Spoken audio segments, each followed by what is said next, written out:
For a while, their tissue has changed, which we mean is that the myofascial tissues, et cetera, are healthier. So they have more muscle tissue, they have less dense fascia, they have scar tissue removed, the circulation's better, arterial and venous blood flow, their lymphatic flow is better, their lymph nodes are better. So they recover during exercise as well as faster afterwards. They accelerate the change from the stretch and the strengthening work that we do. So their body biomechanically upgrades at a faster and faster rate.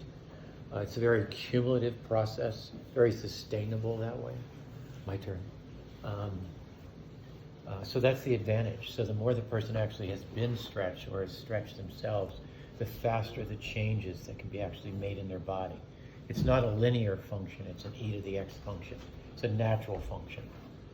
So anything that's natural when it changes feels like you get a change, but it's very gradual initially.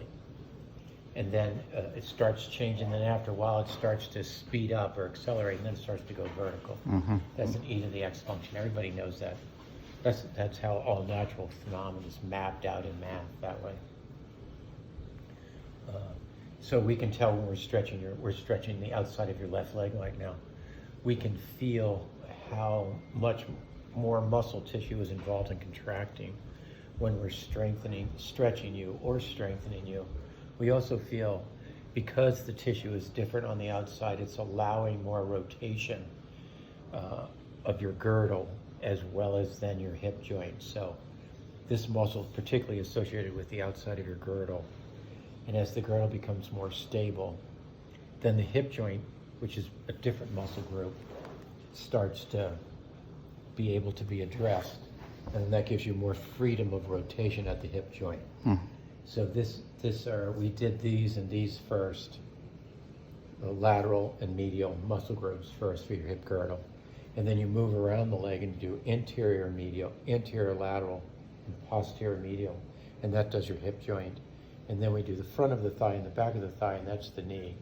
And then we do the outside back and the front inside, and that's your ankle and foot. And so that's why we go in the order we go in.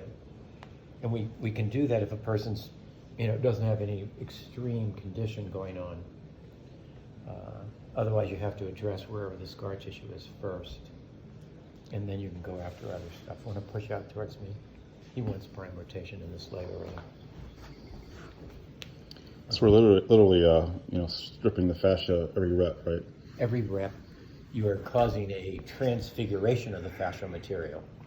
You're stripping out scar tissue, dissolving it essentially, ripping it apart. It's going into your bloodstream, and then your lymphatic system removes it out of your body. And then you sweat it out and eliminate it out of your body. But the fascial material is an elastic material that wants hydration, and as you talked about it yesterday, James, it's a memory-based tissue. So not that your muscles don't carry memory that connects to your brain, but the fascia has it in itself energetically. So if there's trauma in the tissue, that's housed in that fascial tissue. So when you change it, that memory comes up, that trauma memory comes up, and the person gets to experience the opposite of trauma, or a positive life experience instead. And now they're operating out of that instead of out of the trauma.